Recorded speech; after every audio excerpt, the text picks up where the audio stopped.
জাহান্নাম থেকে মুক্তির জন্য বিশ্ব নবী সাল্লাল্লাহু আলাইহি সাল্লাম আমাদেরকে দোয়া শিক্ষা দিয়েছেন, সাহাবায়ে কেরামদেরকে শিক্ষা দিয়েছেন, তথা तमाम পৃথিবীর সমস্ত উম্মতদেরকে এই দোয়া শিক্ষা দিলেন।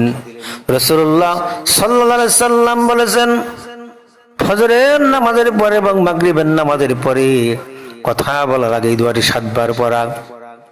যদি কেউ ফজরের নামাজের পরে এই দোয়াটি কথা বলার আগে 7 বার পরে এরপরে ওই দিন মারা যায়, তাহলে ওই ব্যক্তি জাহান্নাম থেকে সম্পূর্ণ মুক্তি পেয়ে যাবে। আর কেউ যদি মাগরিবের নামাজের পরে দোয়াটি পড়ে এবং ওই দিন রাতে মারা যায়, তবে তার জন্য জাহান্নাম থেকে মুক্তি লিখে দেওয়া হয়। হযরত আল হারিস ইবনে মুসলিম আত-তামিমি রাদিয়াল্লাহু তাআলা আনহু তার পিতার সূত্রে বর্ণনা করেন, রাসূলুল্লাহ সাল্লাল্লাহু আলাইহি সাল্লাম বলেন, রাসূলুল্লাহ সাল্লাল্লাহু আলাইহি সাল্লাম তিনি চুপে চুপে বললেন, যখন তুমি মাগরিবের নামাজ থেকে ফারেগ হবে তখন তুমি দোয়াটি পড়ো, 7 বার পড়ো। আল্লাহুম্মা জিরনি মিনান নার, আল্লাহুম্মা জিরনি মিনান নার, আল্লাহুম্মা জিরনি মিনান নার। আয় আল্লাহ তাআলা, আমাকে জাহান্নামের আগুন থেকে আল্লাহ আপনি মাফ করেন, জাহান্নাম থেকে আল্লাহ আপনি আমাকে রক্ষা করুন, জাহান্নাম থেকে আমাকে মুক্তি দান করুন। বিশ্বনবী বলেন, যখন কোনো ব্যক্তি দোয়াটি বলে, আমার উম্মতদের মধ্যে যদি কোনো ব্যক্তি ফজরের নামাজের পরে মাগরিবের নামাজের পরে এই ছোট্ট দোয়াটি পড়ে আর ওই দিন ওই রাতে মারা যায়, আল্লাহ রাব্বুল আলামিন তার জন্য জাহান্নামের আগুন হারাম করে দিবেন, জাহান্নামের আগুন হারাম।